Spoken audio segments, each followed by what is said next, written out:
Action, romance, adventure. You know this sound from countless Hollywood movies, but you might be surprised to learn where it came from.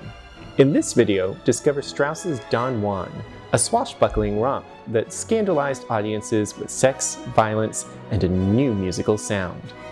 I'm Calvin Dotson, and this is the Houston Symphony's Classical Notes.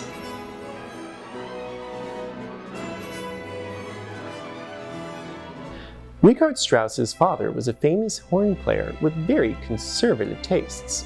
At first, he encouraged his precocious son to compose in a style modeled on the music of Mozart, Beethoven, and Schubert.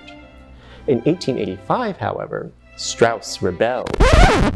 That year, Strauss began composing graphic, modern orchestral works inspired by literature. Strauss's new style was ideally suited for musical storytelling, and it would be widely imitated by film composers during the golden age of Hollywood. Completed in 1889, Strauss's first mature masterpiece in this new style would be Don Juan. There have been many retellings of the legend of Don Juan, the skirt-chasing Spanish nobleman, but Strauss was specifically inspired by a play by Nicolas Lenau, a 19th century poet who left his Don Juan incomplete upon his untimely descent into madness. Strauss may also have had personal sources of inspiration. Stern letters from his father warned him against scandalous behavior, and sometime between 1883 and 1889, Strauss had a passionate affair with a married woman. Curiously, although Strauss prefaced his score with quotations from Lenau's play, he never provided a detailed plot for the piece. Nevertheless, some traditional interpretations have arisen. The beginning, at least, seems clear enough.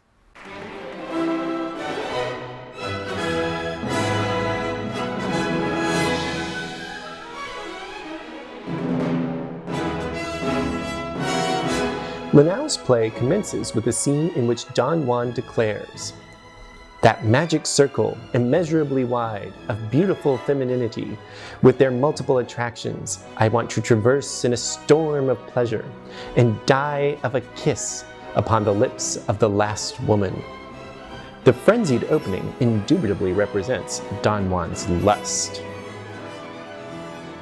The following passage has been interpreted as Don Juan's first conquest.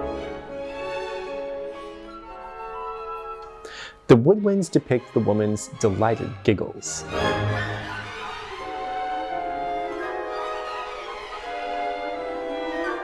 As soon as this encounter is completed, the insatiable lust theme strikes up again.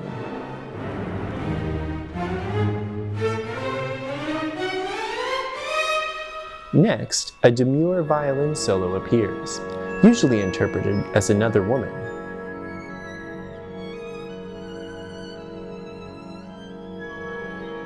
Soon, the violins, representing the woman, begin a duet with the horns and cellos, representing Don Juan.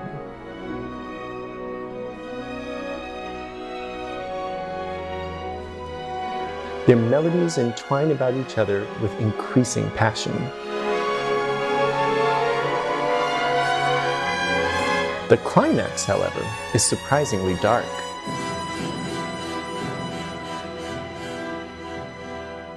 Perhaps it hints at Don Juan's ultimate fate. The unquenchable lust theme immediately resumes its course.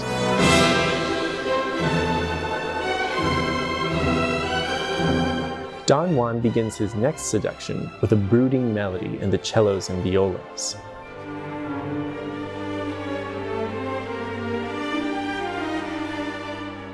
A sighing flute responds.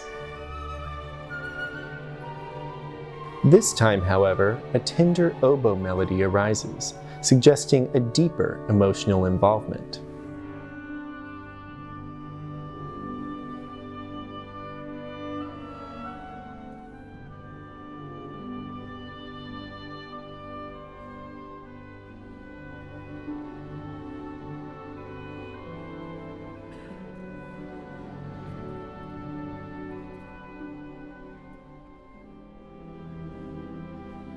Despite the tenderness, this interlude does not last.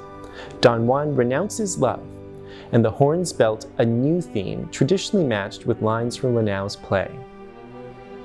I shun satiety and the weariness of pleasure, and keep myself fresh in the service of the beautiful. Hurting the individual woman, I adore the whole species. Out then, and away after ever new victories, as long as the fiery ardors of youth still soar. The oboe tries to plead with him to stay.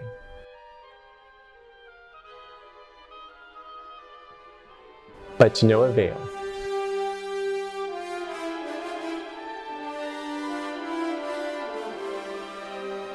The horn theme initiates a developmental section which spirals out of control.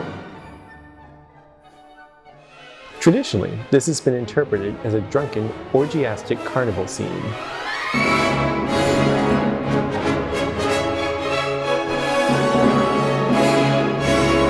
The episode collapses, leading to an eerie passage traditionally associated with a cemetery scene from the play.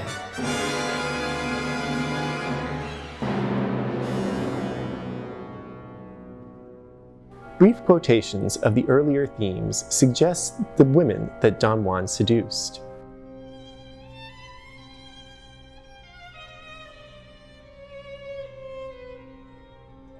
Indeed, at the end of the play, some of these women do appear to confront Don Juan with hordes of children in tow.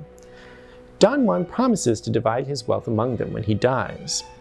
Appropriately, Don Pedro, whose father was killed by Don Juan in a duel, appears seeking vengeance. The return of the lust theme seems to correspond with Don Juan and Don Pedro's duel to the death. The horn theme then returns with intense longing.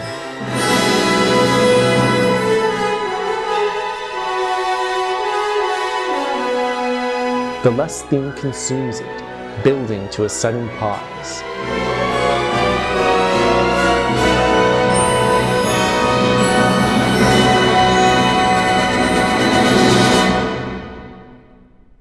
Almost on a whim, Don Juan, bored with life and the endless cycle of seduction, casts aside his sword, and Don Pedro kills him. In the play, Don Juan reflects, "All my desires and hopes are in suspended animation. Perhaps a lightning bolt from the heights that I contemned mortally struck my amorous powers, and suddenly my world became deserted and benighted. And yet, perhaps not. The fuel is consumed, and the hearth has become cold and dark." The piece ends with deathly quiet as Don Juan perishes.